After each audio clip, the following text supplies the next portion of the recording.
ብቻ አይደለም ቤተክርስቲያናችን ስርዓት ትውፊት።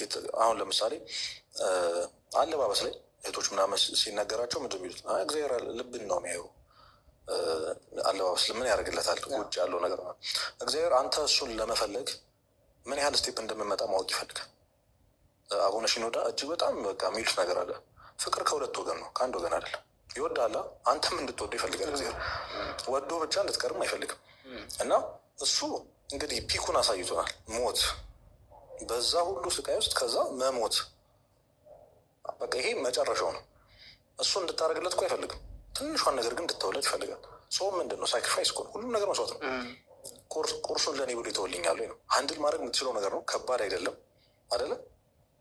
ሰማዕታት እንግዲህ ደማቸውን ህይወታቸውን አሳልፎ ስለ ክርስቶስ የሰጡት በዛ ልክ ነው። የአንተ ትንሹ ሰማዕትነት ይሄ ነው። ሰማዕትነት አያመልጣችሁ ይላል ቅዱስ ዮሐንስ አፈወርቅ። የገብረ እግዚአብሔር ኪዳነ መጽሐፍ አለና ዋልፐሩ ራሱ እዚህ ጋር ዳዊት ነጠላ አለ፣ እዚህ ጋር ኳስና ጫማ አለ። ሰማዕትነት አያመልጠ ማለት ሰማዕት አድርገው ነው ሁን። እዚህ ጋር ዲዛይርን ፍላጎትን ከእግዚአብሔር የሚያርቅ ላይሆን እኮ ይችላል። አሁን ኳስ መጫወት ኃጢአት አይደለም። እሑድ ጠዋት ኳስ መጫወት ግን ኃጢአት ሊሆን ይችላል። ከእግዚአብሔር የሚያርቅህ ነገር ከሆነ እና አንድ በጣም ድንቅ ወንድም የነገረኝ ምንድን ነው፣ ዴስቲኔሽናችን ክርስቶስ ነው። መንገዱን ጀምሯን ሁላቸው። ስለዚህ ማተር አያደርግም። ዴስቲኔሽን የክርስቶስ ይሁን እንጂ በዶልፊን ይሄድክ ያለው በእግር ይሁን በሳይክል ይሁን በባጃጅ ማተር አያደርግም። ብቻ አንተ ለመድረስ እየሄድክ ያለው ግን እግዚአብሔር ጋር ነው ወይ? እና እነዚህ ስርዓቶች፣ ሁኔታዎች በቃ የሚነገረን እንዲያታርጉ የሚባሉት ነገሮች እግዚአብሔር ጋር ማሰር የሚያደርግ ነገሩ ሆኖ ሳይሆን አንተ ለእግዚአብሔር ብለህ የምትራመዳት አንድ ስቴፕ ስለሆነች እሱ ማየት ስለሚፈልግ ነው።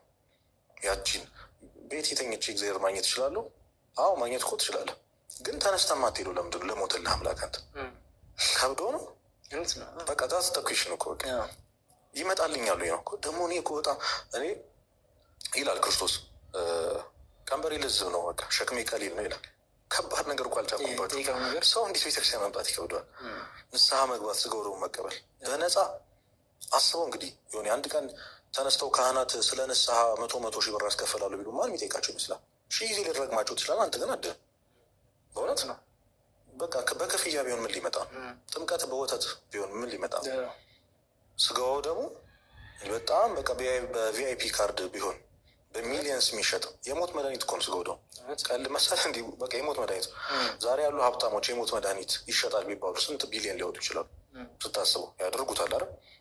ሞት የዘላለማዊ መድኃኒት የሆነው ስጋው ደግሞ በነፃ ለዛውም አመቱ ሙሉ በየቀኑ ብሉኝ ጠጡኝ እያለ ይፈጥታል። እና